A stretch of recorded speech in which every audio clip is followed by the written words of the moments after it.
this video, I'm going to answer some of the common questions our patients ask us with regards to stress fractures. Firstly, we're going to look at what happens if a stress fracture is left untreated. Then, can a stress fracture actually heal on its own? Is it okay to walk on a stress fracture? Will it still heal? And then lastly, can a walking boot make a stress fracture feel worse, or make the stress fracture actually worse? For those of you who don't know me, my name is Maryke. I'm one of the physiotherapists from sportsinjuryphysio.com, where you can get online physiotherapy assessment as well as treatment for your injuries. Have a look at the description of this video if you want a link to our website. Okay, so what happens if a stress fracture is left untreated? Well, you've got to remember that a stress fracture is a bone injury and it's an overuse injury of the bone. So if you continue to do your sport or any activities that loads that bone, it will just accumulate more microdamage and make the injury worse. And either the pain will stop you from exercising, or if you neglect it for long enough, it may actually cause a full fracture in the bone, which then of course will affect your healing times. So it's really best to have it seen to as soon as you think or suspect you may have one, because then your recovery time is so much shorter. But the good news is you don't need any fancy treatments for stress fractures. So the next question people ask us is, will a stress fracture heal on its own? And the answer to that is in most cases. So you do not need fancy treatments for stress fractures usually. You just need to take the load off that area so that it can actually recover. So if you've neglected it for a while, this may mean that you need to stop all walking or a lot of walking. You need to look at how much you're standing. You definitely need to stop your sport for a period of time. And then once it's calmed down, you slowly and progressively load it again. And that's where people often go wrong. They just jump back in and then the pain comes back. That bone has to grow stronger, so you have to load it slowly over time. And a physio can help advise you on that. However, there are instances where if you have a stress fracture in a certain area that we see as a high-risk area. So high-risk areas for stress fractures are usually the navicular bone. There's other areas in the foot, but also like the neck of the femur. And the reason they're high risk is because they have poor blood supply and they tend to not heal that well. So if you have one of those type of stress fractures, your doctor may very well put you in a boot and give you some crutches to take some weight off it fully at the beginning. And that's important because it really enhances your ability to heal. So again, it's really important to have your injury diagnosed and seen to so that they can decide what is the best treatment for your specific case.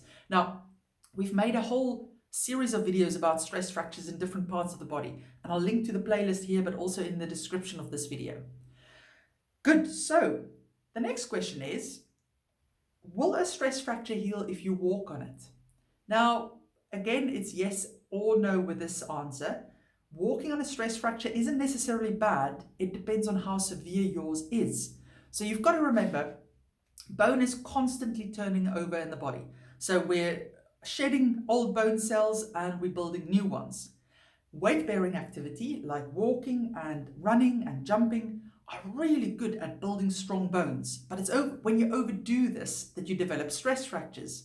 So just avoiding all walking or all weight-bearing won't necessarily be good for a long period of time, but you may have to do it for a short period of time. So how can you decide what to do? The golden rule is, well, first of all, remember I've just spoke about high-risk stress fractures. There are certain types of stress fractures where your doctor may ask you to take all weight off for a period of time, regardless of whether you have pain in that area or not when you're standing or walking. So you have to check with your doctor first. But if you don't have a high-risk stress fracture, then you just have to limit your walking to the level that you can do that doesn't irritate it.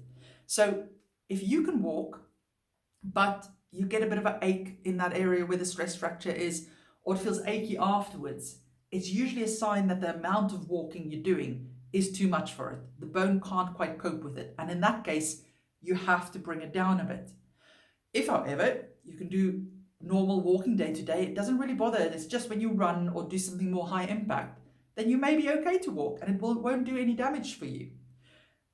I will say on that, just check how do you feel by the end of the day? Because sometimes it's not painful in the moment, and it may not even be painful in the hour after you've done it. But you feel really good in the morning, and by the evening or afternoon you think, oh man, this thing is achy now. That shows us that the total load of standing or walking you've done in that day was too much for it, and it's overloaded it. So then you've got to go and assess it and see, what have I done in this day? Because the accumulation of that was too much and I need to reduce it to get it better. So as you can see, it's not a hard, fast rule with all of this. It depends on what injury or what area of the body you've got the stress fracture in, and then also the phase of healing and how bad yours is. Then that brings us to the last point. You may have been prescribed a boot by your doctor, and you may be wondering, can this boot actually be making my stress fracture worse? Because it really hurts when I've got it on. Now, there are three main reasons why a boot may feel as if it's making your pain worse. The first and most obvious is that that boot is not the right fit for you. I've seen quite a few patients through the years where they've put the boot on and nearly immediately they could feel pain in that area with the boot on. And they told the healthcare professional, listen, this boot is hurting me, and they've just ignored them. And then the pain builds. If that boot is not comfortable when you've got it on your foot, it's not doing you any favors, because it's putting pressure on the painful area. And they have to change it, they have to adapt it, or they have to make a plan that's different from wearing a boot. There are other options. Then it could also be that you're actually walking or standing too much with that boot on. Yes, of course, you often get told that, okay, you've got the boot on, you're welcome to walk on it, stand on it, doesn't matter, but just keep the boot on. There's still a limit to how much weight bearing that area wants to do. So it's not like carte blanche, now you can walk as much as you can or much as you want. You still have to look at what is good for you in that day. So if you're waking up, boot feels really comfortable in the morning, but by the evening that is aching, you've likely done too much on it. So have a discussion with your healthcare professional. They can advise you on that as well.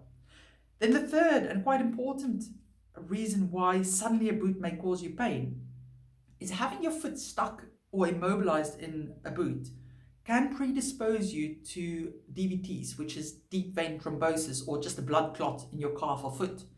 Now, there's certain things that predisposes you to that. So for instance, for females, if you're on the contraceptive pill, you may be more inclined to getting blood clots.